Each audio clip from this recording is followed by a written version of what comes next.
The first ever We Talk Fantasy live show. Special things call for special shows right now. We've got Tuesday football going on in the NFL. That's what's happening right now. Wherever you're watching on YouTube or Twitter, we go live. We Talk Fantasy, the fantasy football podcast for you here on Gozilla Media. Chet Davis, Kyle Ray, fantasy football. Chet, moments before I hit that go live button, you wanted to share your thoughts, it seems, about a certain wide receiver named Cooper Kupp? He's going to end my season. I thought I had this. I thought I had it in the bag in the Gozilla Media League. And it's funny, I think yesterday or the day before, we were saying, Jonathan Taylor's MVP, the performance he put up in their game in the first playoff game. And now Cooper's going punch for punch. I mean, with so many players that didn't deliver this week, Cooper Kupp's doing it again. The guy's unstoppable. One of the great all-time seasons, not just in fantasy football, but NFL. In NFL history is what Cooper Kupp is doing right now. He's going to be one of 4 players ever it's currently 3, but to lead in receiving yards, catches, and receiving touchdowns or something like that. He's with, wow. Just unreal. The only thing I think that, I know we did it this week still kind of on our podcast. I don't know what you call it because this is the NFL and COVID decided to be a thing. But the only thing I think you got to give Jonathan Taylor a little bit of credit is that New England run defense is no slouch. This Seattle secondary, however, is pretty bad. It's real bad. Then that's the crazy thing is like when Robert Woods was out there, I kind of felt like it was, pick your poison. You couldn't stop everybody on that Rams offense. But when Woods goes down, my first thought was, all right, now defenses can take away Cooper Kupp, make somebody else beat you. Like, just imagine every single week that DB room is like, all right, we're not going to be the team that gets torched by Cooper freaking Kupp. Right. He torches them every week. Like, it's not a fluky thing. And he was successful with Jared Goff. Now the addition of Matthew Stafford, I mean, it's just been the perfect storm in fantasy and in real football for Cooper Kupp. It's amazing to think about what's happening here in the playoffs. And one of the reasons besides our Tuesday action, Seahawks and Rams playing live right now, Eagles and football team playing live right now. One of the other reasons we want to go live is because of how remarkable, truly remarkable, this week has been in the history of fantasy football because of the COVID movements and games moving to Monday or Tuesday. And this, like Chet has already mentioned, seasons can be on the line because of these matchups happening on a Tuesday. It's also because of how incredibly awful some of the games and performances have been from stars in fantasy this week. From Tom Brady to Cordero Patterson to Jamar Chase. The list goes on and on. The stats out there, like you can have a top 5 quarterback, top running backs, top wide receivers, and the guys who brought you to the promised land choked. Kyle, I'm going to start with you. And if you're watching on YouTube, if you're watching on Twitter, please write in the show talking about a potential bombing that can you ever even think of anything like this in playoff history since you've been playing fantasy football? Yeah, I mean, just looking at this week has been wild. I mean, Chet posted, in our group chat, Chet posted the insanity that was if you had some of these players, you were at best putting up, 49 points. So you could have QB4, RB4, RB7, wide receiver 8, wide receiver 22, tight end 5, RB6, kicker 1, defense 1. And they were all like obtainable draft picks in that correct order. You could have put it together. Their average output was 142. You would have put up a whopping 49 points this week. Like, absolutely unreal. And then when you look at some of these matchups, boys, how many teams in your leagues are currently in the 100s in your leagues? Because in the Dynasty League, there are 2. Oh. In my other league, there is 1. And I know these games still have a little bit more time, so you may get a couple more points here. But this has been one of the ugliest weeks of fantasy football I can remember. I definitely couldn't tell that Chet was frozen there for a minute because I thought he was really intrigued in my really sad, point. Too, at that same point, right? we are definitely having a lot of problems. Because guys, your microphone is all over the place. Sounds like static coming from the 30s. But I look at some of the players that we've got. How much did we put love on Joe Mixon against Denver, throwing up 6.5 points? Then you had the injury to Chris Godwin. Then you had the injury to Mike Evans. Oh, let's not forget about Leonard Fournette. Okay, well, what about the guys that we hate? My boy Russell Gage over here, who I wanted to throw into the Atlantic Ocean, throws up another 19-point game. He's at 3 double-digit games out of the last 4. Then you got D-Hop out for the year, and then Christian Kirk pops off. Oh, but wait a minute. What about Gabe? I don't even know. These players that you're not starting in a normal format are popping off. COVID is going rampant. I don't know. It's just insane. It's absolutely wild. Think about some of these impact players that have helped your team. And we talked about this. There's a chance this is the first time you're listening to we talk. Your mic, guys, is still messed up.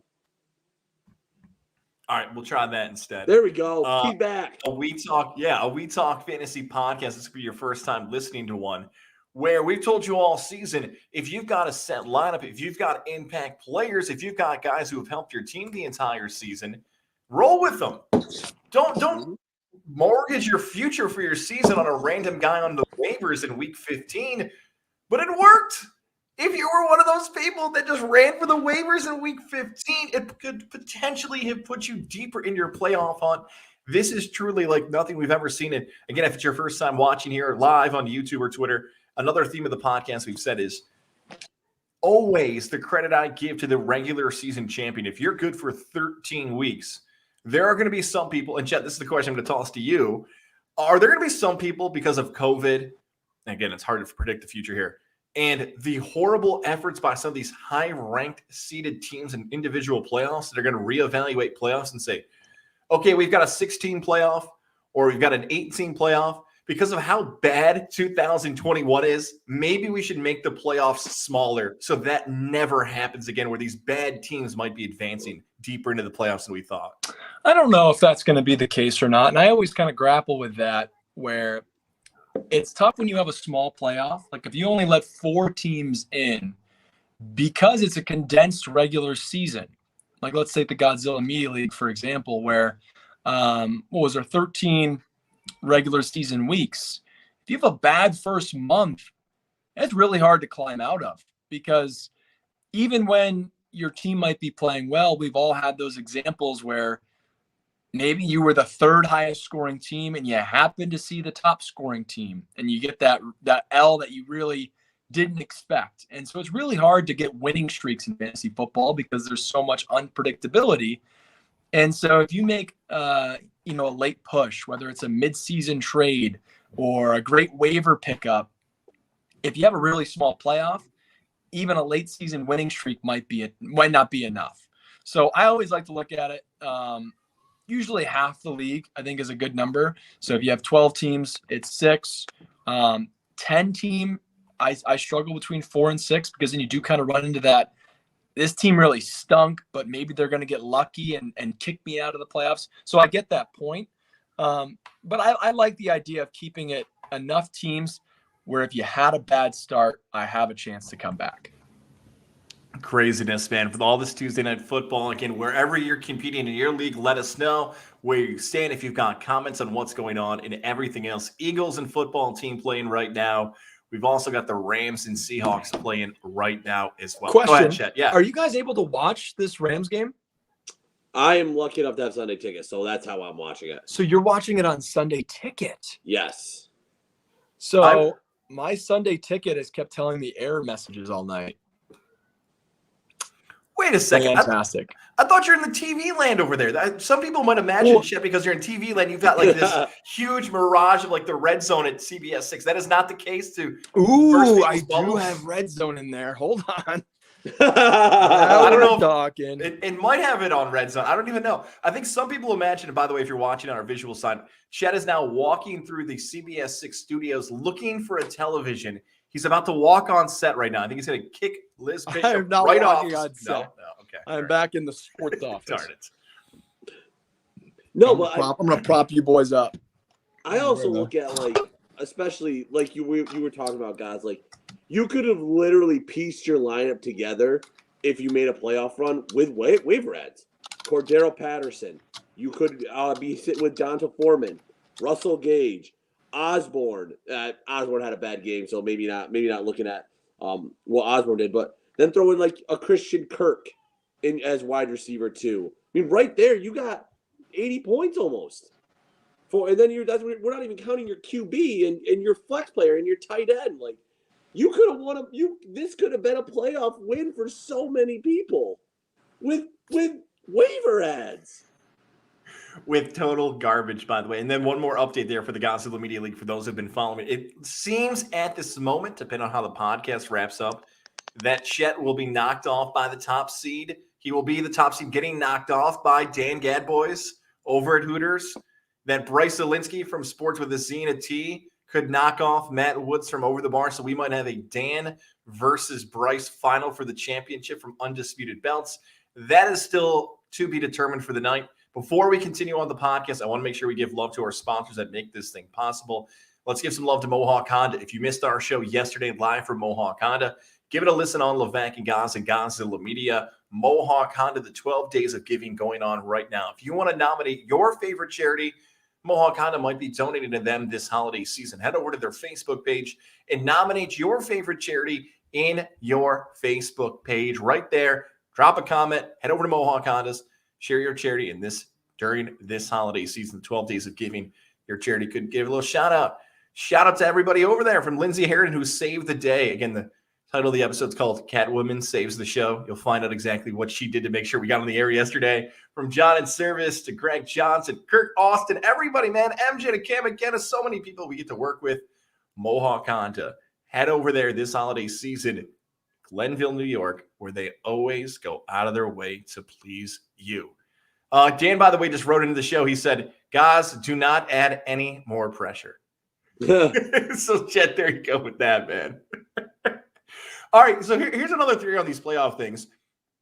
And, Kyle, I'm going to start with you on this. Because this week, and maybe this is just how I think, I don't know if everybody else thinks like this in fantasy football, when I see players like Tom Brady, Jamar Chase, Cordero Patterson, you know the names we've already covered. When you're so bad one week and then the next week is coming, do you all of a sudden have this idea that they're just going to have monster, huge games the following week? Is that just a karma mindset by me? Or have you found that maybe to be true that if an impact player is bad one week, the bounce back week is not too far behind?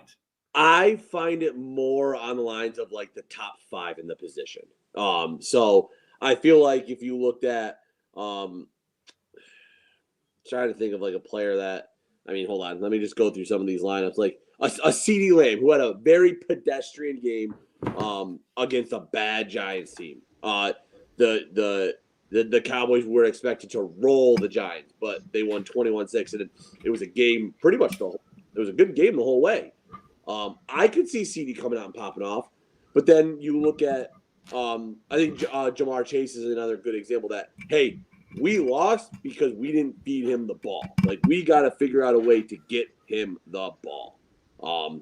But then if you look at players like, let's see, Michael Pittman. I think this is a really good example. Somebody who's had a really good year, who has worked his way up from, honestly, a normal, I'm going to almost always start you in my flex or not start you, to going to your flex. Then dude has a solid RB2. He's going to come out next week against Arizona. I'm not trusting him. I don't think he's going to have a monster game. But I'm more looking at it like those top players, like a Joe Mixon. He's going to come out with fire. He's going to want to pop off and really make a statement. Cordero Patterson, terrible game. Been great all year. I could see him popping off and wanting in the Falcons, just saying give him the ball. So I see it more for like those top end players that are for fantasy, and even those top end positions. But more, I try not to buy into that hype, because then you set your lineups for the wrong reason. And now it being crunch time, you can't do that. Like, you can't just set your lineup because Christian Kirk had a monster game. If Chris Godwin was still healthy and he put up eight points, I'm not starting Christian Kirk over Chris Godwin. I'm using my head and knowing and looking at matchups and everything like that. So that's kind of how I think you should start Chris Godwin next week. You would love that, wouldn't you? Hurts. Oh God. I think that would be a smart move. I'm just going to preface this. I'm going to freeze. I don't know what it is about this mic, but the phone wasn't working. So I'm really trying to keep like a normal face so I don't freeze with like going cross-eyed. I'm just going to like move my lips really slowly. Kind of like fake freeze. Nice try. Guys, you're predicting that I'm going to lose? Right now, Yahoo is predicting that. That's what Yahoo is doing. That's not true. I am looking at it in live time, Mr. Gaz. Unless I've missed something, which is possible. I see a 121 to 119 projection. 124 to 120. It is now 118 to 121. Just got sacked. I'm not sure if they marked it as a turnover, but just 2 minutes ago, it was 124 to 121. Yeah, Russell. I think Russell. No, Russell didn't get sacked unless maybe they. Wow. Yeah, I don't know what's happening, but I'm very nervous. And I will already point out, I knew this was going to be bad. You guys watched the end of the game last night? No, I was asleep. The garbage time Justin Fields touchdown, which was very questionable, cost me 3 points on my defense. Last second, Kyle, I don't know if you saw the replay. Last second heave, the tight end. It was one of those classic where he leapt from out of the out. Oh, I'm frozen, and it's a not pleasant photo. He like leapt from the goal line towards the one, like he came back to the ball. Oh no! And it was so borderline. And they counted it. They counted it as a 6 points, and that cost my defense, which was one of the best defensive starts of the week, from 18 to 15. Minnesota defense. Did they call it a touchdown on the field? Is that why? Yep, and it was game over. Yeah. And I think it would have. That's one of my. I really don't like that rule because you took off from inside the end zone, but yeah, it's one of those he did not catch the ball yet. The ball had touched his hands, but he had not gained possession or caught the ball yet. And yet, because he had his feet starting inside the end zone, they call it a touchdown. Well, I think it's the same rule that I hate, that I find extremely dumb, is on a kickoff. If your foot's out of bounds and you touch the ball, it's a kick out of bounds. That is one of the dumbest rules I've ever heard of. It's similar like that. No, it's just trash. So yeah, I think that's going to cost me in the end. And this guy, who's Rugburn? I don't even know who this is. Dan from Hooters. Our guy Dan from Hooters. Mr. Hooters. He just hit on the biggest. Kyle mentioned Christian Kirk. That's one of the guys that he started as his wide receiver 2. Got the 1 or 2 yard touchdown from A.J. Dillon. 2 touchdown day from Hunter Henry. He just kept hitting on these low end. Oh no. Stafford's numbers just went up. This is not good, boys. Oh God. How do you want me to react with a hoot, holler, or a yikes? 24-yard gain to Sony. Oh boy. This is not good, boys. The only thing that might work in my favor is if I fall behind, I not only have, as people that are listening from home and are wondering what we're talking about, this is the Gozilla Media semifinals. It just so happens I have Russell Wilson and DK Metcalf. He has Matthew Stafford and Cooper Kupp. So we're going QB versus QB, wide receiver 1 versus wide receiver 1. But he also has the LA defense. So, Ooh. Yes. So there is a chance if Russ can cook a little bit, it doesn't even have to go to DK. Which is why the DJ Dallas touchdown, you son of a gun. But any touchdowns do actually work in my favor if they're able to, take advantage of that. Craziness going on right now. By the way, updates on the scores if you're watching live. If you're trying to find ways to watch those games, it's 10-10 right now in that battle in the NFC West between the Seahawks and the Rams. Minutes ago in the third, Eagles up 17-10. And Kyle and I are just saying, man, what the hell is up with Jalen Hurts? Miles Sanders having a fine game. I was convinced this was the game where the Eagles were going to smack Washington. Divisional game, coming off a bye. Jalen Hurts has barely been an impact player for the last 2.5 to 3 weeks. This was supposed to be the game where he shined. I was all about Jalen Hurts. I mean, he's got 20 points, brother. I know, but I want more, Chet. I want more. I want more. I also look at it like this way too, Chet. If that ball was at the 2 on both of those, Jalen has 8 points. Okay. Also, one of the interceptions went off his receiver's hands, off his foot to a defender.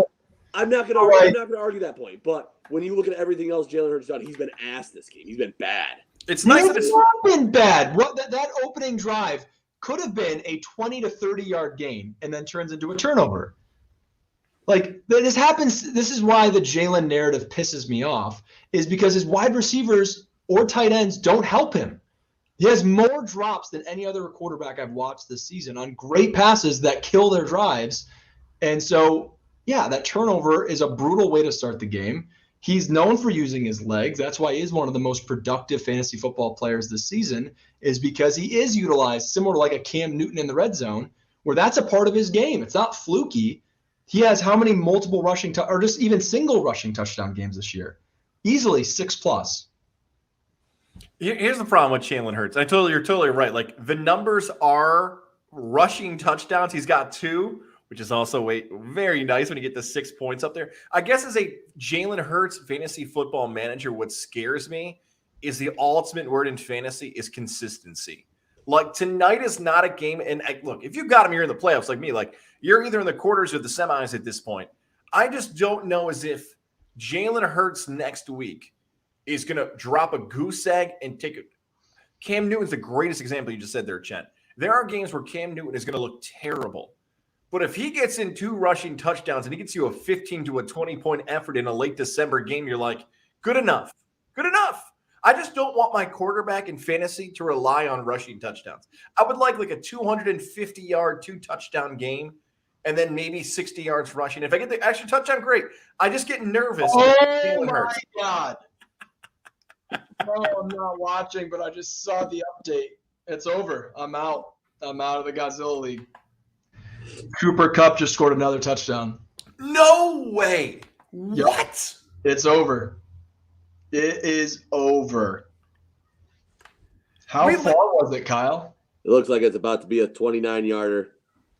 It's over. Yep, 29-yard shot.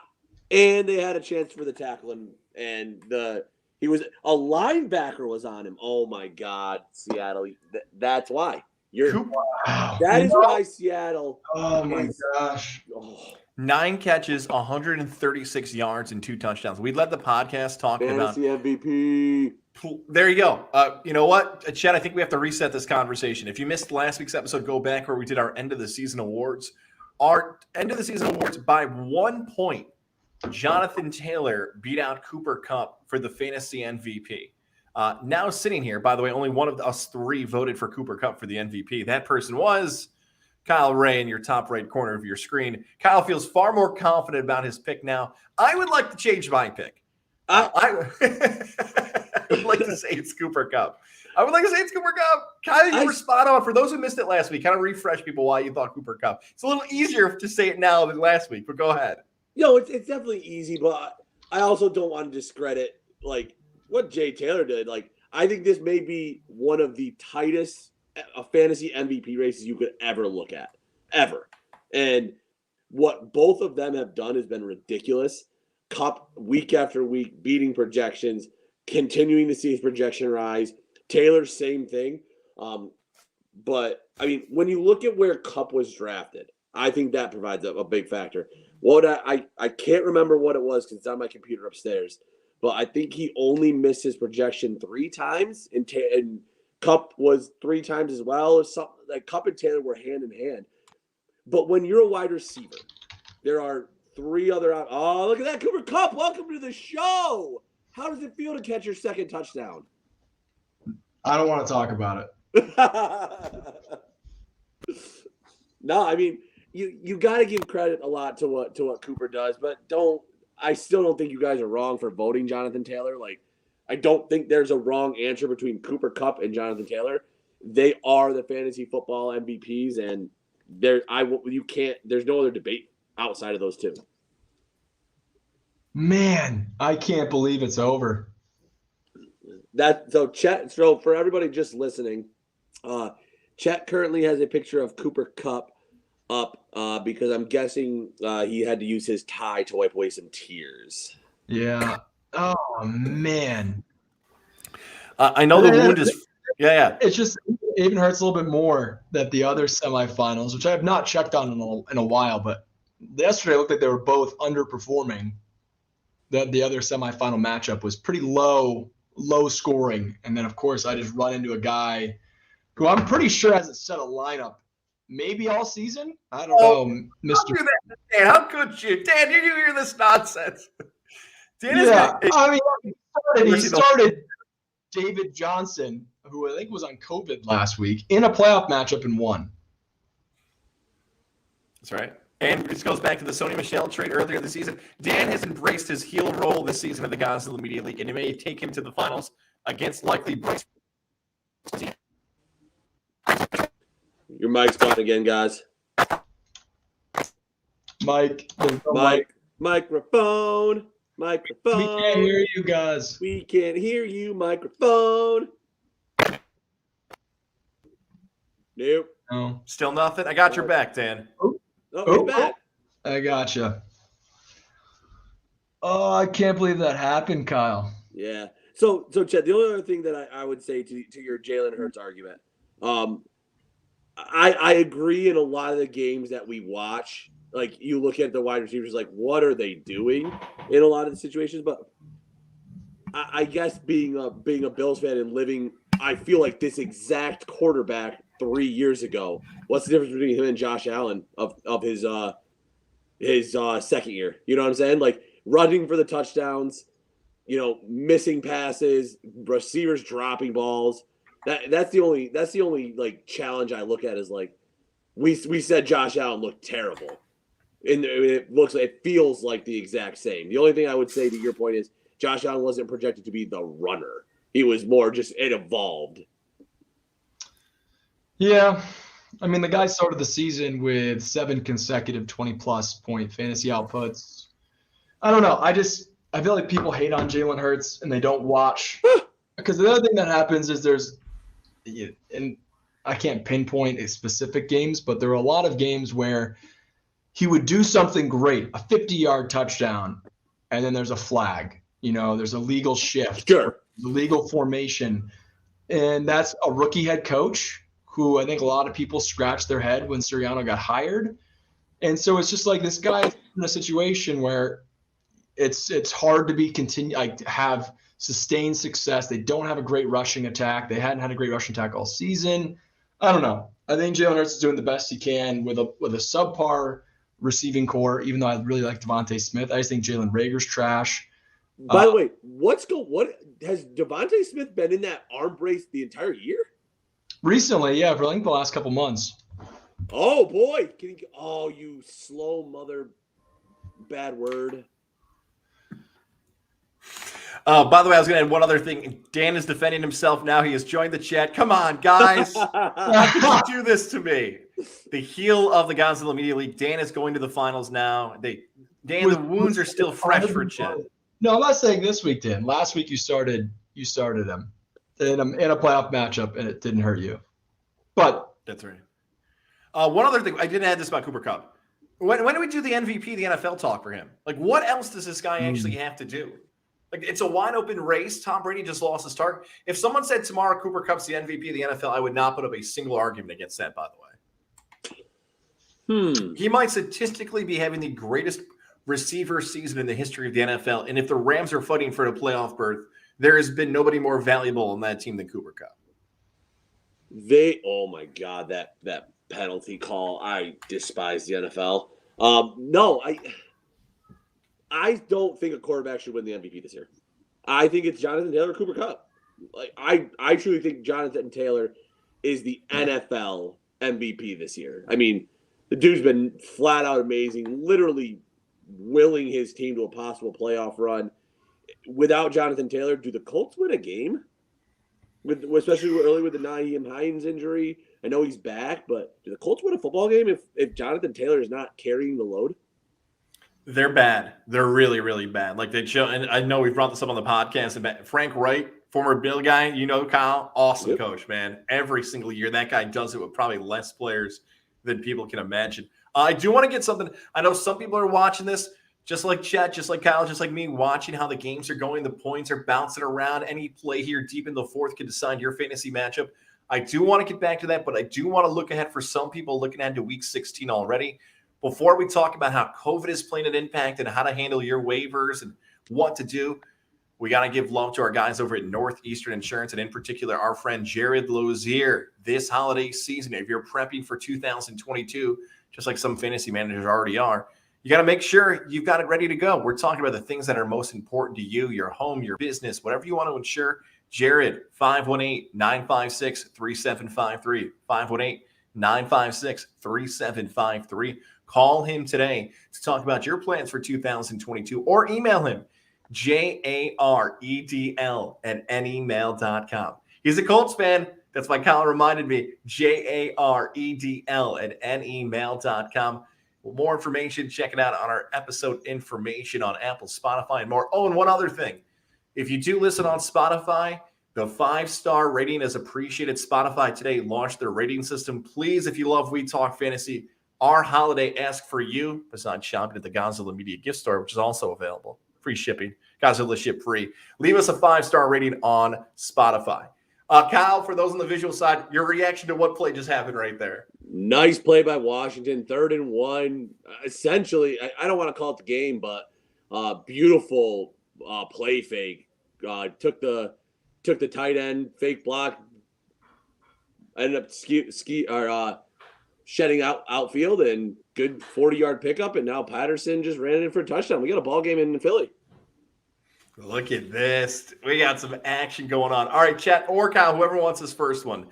We are already we have like a side conversation that goes on Twitter throughout the week, which is just madness. One day we'll share it, or maybe we won't. Because I don't think we should. But we're already mentioning, this is coming from Adam Schefter, that players like Travis Kelce and others are already on the COVID list. Cole Beasley for Bills fans is already out. What do we do for fantasy managers who are hitting the championship week or the semifinals? Do you start looking at guys' backups? Do you start looking at just players who have the best matchups? How, if at all, has it changed between week 15 and week 16 of how you're going to handle COVID? I guess, Kyle, I'm going to start with you because you've been the waiver wire guy. It seems like a really hard question to ask you on a Tuesday night, but any early indications of how to handle COVID again this week? Hold on, because there may have been just a massive injury for the Rams. Jalen Ramsey just broke up a pass to DK that would have gone the distance if Russell Wilson decided to learn how to throw the ball again. But Ramsey went off, essentially holding his arm, and went to the bench very frustrated. So that's interesting. But for the Chiefs, I think you have to look at what those options are available. Is Robinson available? I think the other one, I already forgot all the other guys' names. Hardman. Hardman. Yeah. Pringle. I think Pringle's one of them. I don't know what you do about the tight end because I think their backup tight end's been pretty solid.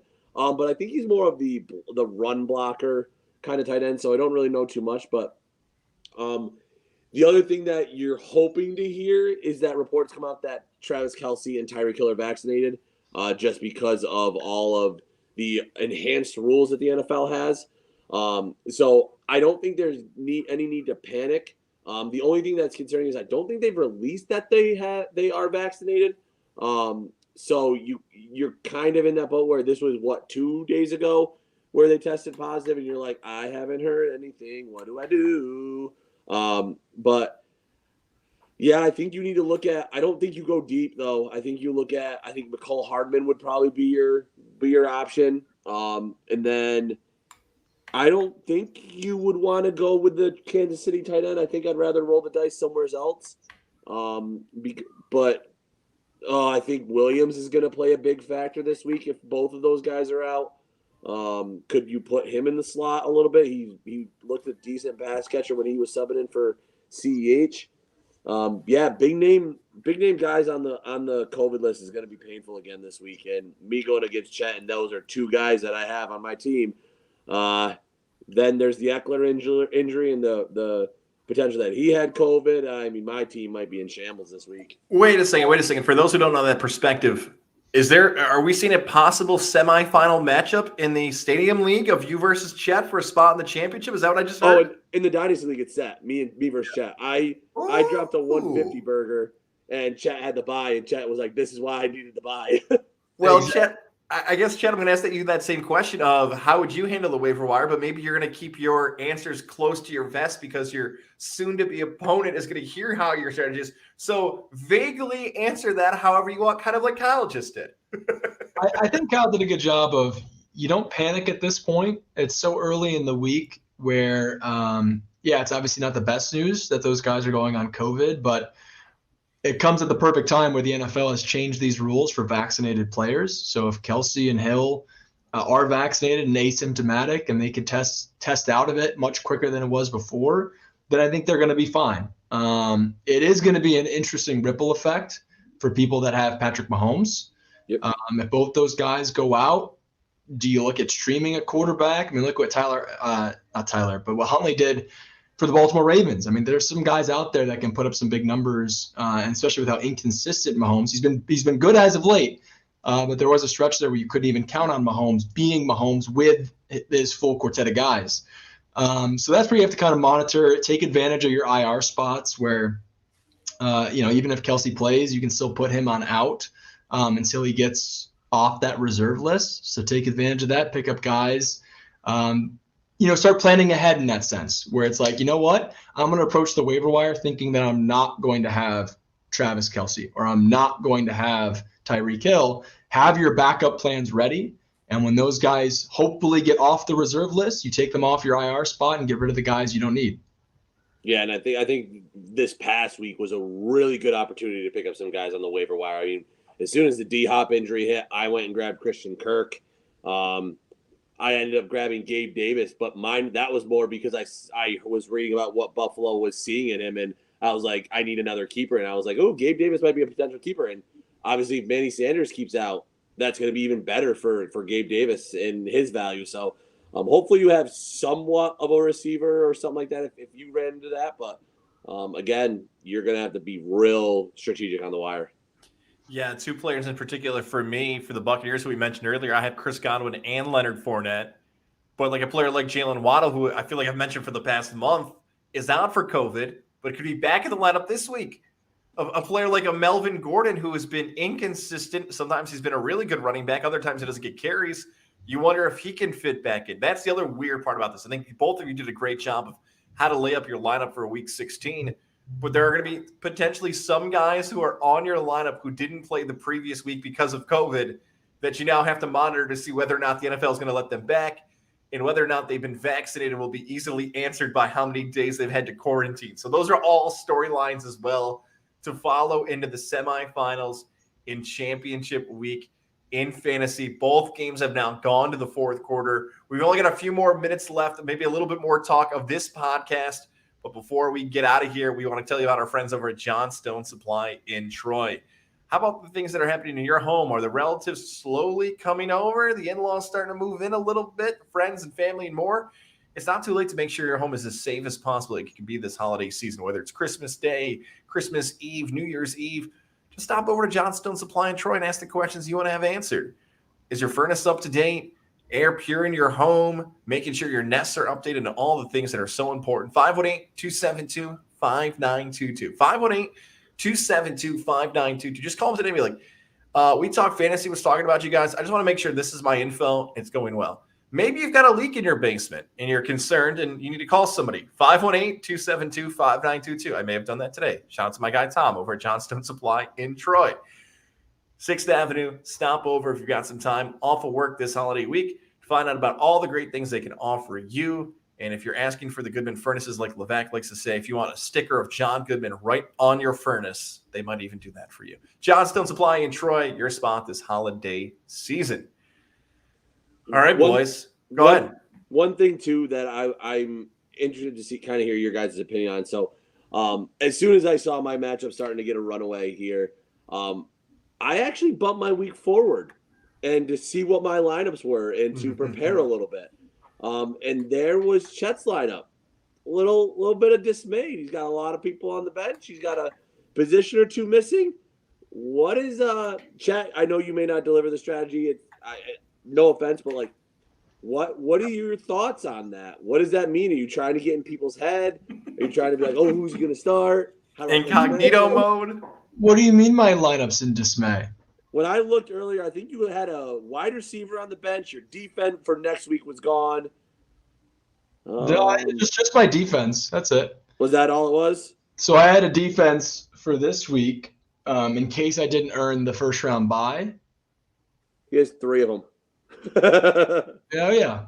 I had the Cardinals defense, and they actually have a brutal I believe they have the Colts next week, which I want no part of Jonathan Taylor, especially after what the Lions rushing attack just did against them. And then I believe they have, is it Tampa Bay? No, maybe it's the Rams. Maybe the Cardinals have the Rams in week 17. Cardinals have a brutal schedule.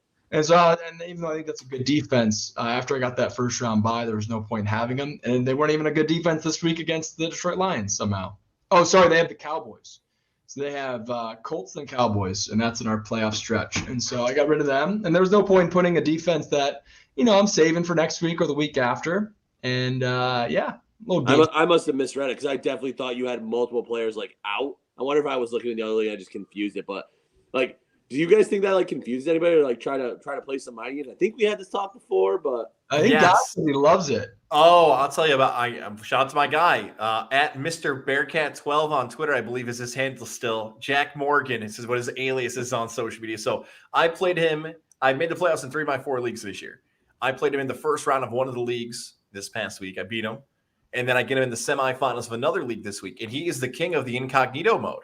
He is the guy who will. He will not set his lineup all week. So all week you'll go to the matchup and we'll just say it's 100, right? Your team's projected to score 100. His team's projected for 0. Nothing. The entire week. Now, if he has a player going on a Thursday, he'll put him in. If he's got a player going on a Sunday, and slowly he adds him in. But we mentioned this in an earlier podcast that maybe some feature in the future, you'll never find out what your player you're going up against has. Sort of like in March Madness, you don't know what the other teams are as their pool and everything else. I love it. I think it's a really cool strategy, especially during COVID times where you're not doing anything against the rules. You're just like, okay, I don't know if my guy's injured. I don't know if my guy's out. I don't know if he has COVID. So you want to try that for playoff time? I think it's absolutely great. But I think there's a big but here. It's a lot harder to hide your hand in the playoffs. Yes. Like most teams' rosters are locked. The waiver wire, you might get 4, 5 moves tops, and that might be stretching it a little bit. You can't really hide much. That's what I'd say. While I'm sitting on that, by the way, go with your lineup you've got. I know we've talked a lot about the backups and the COVID and how it can affect everything else. If you're in the semifinals or the finals, you've got a really good team. Like, ooh, hot take, guys. Teams that went far in the play. But I always need to reiterate that because of how wacky this week was in fantasy. Don't go too crazy about it. But I do like Chet if you decide to go incognito mode this week. I'm just sulking over here, man. I'm just looking at I can tell what I have done different. Oh man. And that's the pain of fantasy football. You look at that. What could I have done different? How many times is it? I nothing. I couldn't have done anything different. But how much does it hurt when you play that fringe wide receiver that you're like, oh, I'm stuck between this guy or this running back in the flex? Does it just eat at you? You remember it forever. Yeah. There was a play 5 years ago. 4, 5. Chet might remember this as a Pittsburgh fan. I'm almost positive it's 2016 on Christmas Day, where there's a play with Juju Smith-Schuster where Juju Smith-Schuster sticks the ball out and they mark him down at the 1. They replay it. They say he's in the end zone. I lose my fantasy championship on that play. I still remember plays like that of if the referee marked it differently. I got one of my buddies again, Jack Morgan again. He lost a semifinal game by 1 yard. He had a 99 running back. If he got 1 more yard in our league, it's a 3-point bonus. He moves to the championship game. Chad, I know that doesn't help you at all, but just for other people who are watching, you remember these losses and you remember these victories just like anything else. So, guys, coming up is Christmas Day. Yeah. Next time we talk, I think we all might be in different locations. Maybe there. Look at that tree, Kyle. Hey. Get some nice little presents. That's beautiful right there. That's some good stuff. Merry from Kyle and Chet. Merry Christmas. Happy holidays. I heard a Reverse bah down humbug from the studio over there. That's right.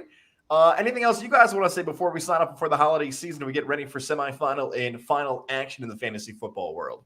Greg Ward Jr. appears to be the Philadelphia Eagles' best wide receiver. Ooh, what just happened? He just got a really nice touchdown over the shoulder from a really nice pass from Hurts. Wow. Right on cue. We'll end on that. We'll end on that high note. That's right. Like I said, Beating Jalen Hurts. Might just some Josh Allen year 2 highlights. I'll edit all that stuff I said bad about Hurts. Don't you worry. The audio side will sound far different for this How many episode. points is he up to, guys? Don't worry about Happy Holidays. I think that's Santa. Happy Holidays coming. Bye, guys. I gotta go. Gotta let Santa